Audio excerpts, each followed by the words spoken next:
Denis Laurando, je suis professeur associé au département de génie électrique et de génie informatique. J'ai enseigné le design pendant une vingtaine d'années dans notre filière design au département. Filière que j'avais aidé à monter lorsqu'on a eu l'idée d'exposer nos étudiants aux méthodes modernes de génie et d'ingénierie, notamment l'ingénierie simultanée. Philippe Viarouche, je suis professeur au département de génie électrique et de génie informatique de l'Université Laval. Mes spécialités sont l'électrotechnique et l'électronique de puissance. La formation sur l'ingénierie simultanée a germé dans mon esprit quand j'ai fait une année sans solde dans l'entreprise. Et j'ai moi-même suivi cette formation-là sur l'ingénierie simultanée dans un milieu de pratique en entreprise. Et puis, lorsque je suis revenu à l'université après cette année sans solde, on était à l'amorce du montage de la séquence design au département de génie électrique et de génie informatique. Et là, ça m'a donné l'idée de monter justement un cours qui utilisait cette approche d'ingénierie simultanée pour la transmettre à nos étudiants qui se retrouvent dans l'entreprise par la suite. Je participe avec d'autres à ce qu'on appelle la filière design de nos programmes, qui est une séquence de 4 cours qui applique justement l'enseignement des méthodologies de gestion de projet. En particulier, je suis titulaire du dernier cours qui concerne le projet de fin d'études d'équipe de 3 à 5 étudiants qui travaillent avec des clients industriels et des chercheurs.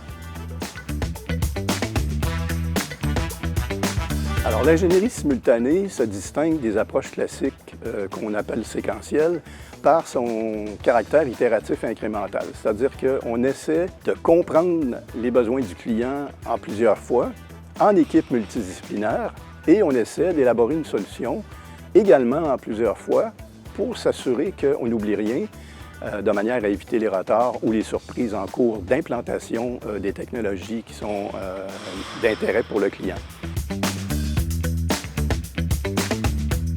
C'est une mauvaise compréhension ou une compréhension imparfaite des besoins du client et une tendance à essayer de trouver une solution rapidement sans justement avoir approfondi les besoins du client. Et ces besoins-là sont souvent formulés de manière floue. La méthode d'ingénierie simultanée là, peut permettre d'éviter justement de commencer à trouver des solutions trop rapidement avant d'avoir parfaitement compris les besoins du client.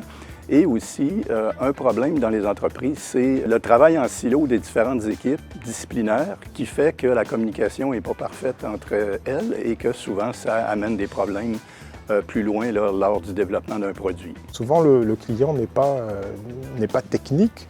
Donc lui, qu'on lui montre quelque chose de technique qui marche, je veux dire, lui, il n'est pas tellement intéressé par la technique. Et ce qui est intéressant dans la méthode d'ingénierie simultanée, c'est qu'on peut lui livrer des fonctionnalités intermédiaires dont on peut lui faire la démonstration. Et ça, c'est très important parce que ça augmente la confiance entre le client et l'équipe et ça évite, disons, les quiproquos de dernière minute au niveau de l'intégration où les gens se rendent compte qu'on n'avait pas suivi exactement les besoins du client. Ce que les participants apprennent en suivant la formation, c'est premièrement de comprendre les besoins du client en une seule fois et de ne pas proposer une solution également en une seule fois. Ça permet aussi aux gens d'apprendre à établir un langage commun, c'est-à-dire de nommer les choses de manière cohérente qui vont être identifiées par la suite, toujours de la même manière. Ça permet aux personnes de se rendre compte des biais disciplinaires et d'essayer de les éviter.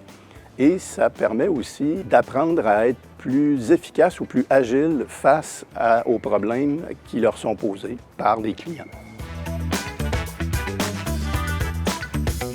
La formation est dirigée principalement vers les entreprises qui fabriquent des produits ou qui mettent au point des services, par exemple des services à la communauté ou à différents types d'utilisateurs. C'est des entreprises généralement à caractère technologique qui développent des produits, soit des produits en série, soit des produits pour lesquels il y a un seul exemplaire, mais qui sont très, très spécialisés et qui généralement impliquent plusieurs aspects multidisciplinaires.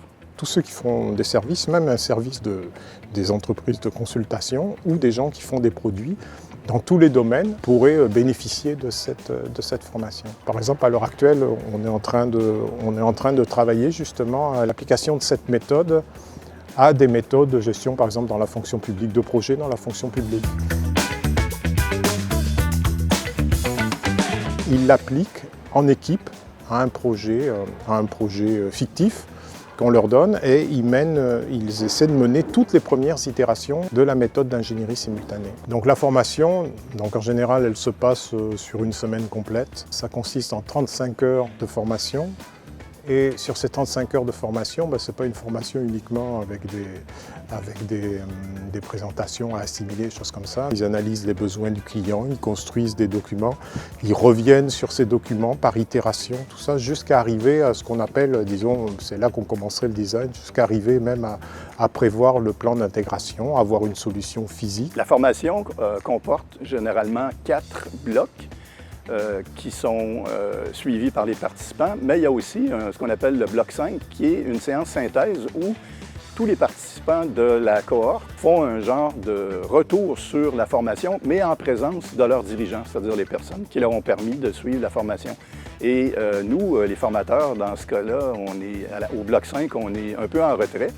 Et on les écoute échanger sur ce qu'ils ont retenu de la formation, ce qui pourrait être intégré à leur pratique professionnelle, ce qui ne peut éventuellement pas s'appliquer à leur entreprise. Et le but, c'est que la réflexion se poursuive au-delà de la formation, au sein même de leur entreprise, pour voir ce qui pourrait être positif comme apport à leur processus de design suite à la formation.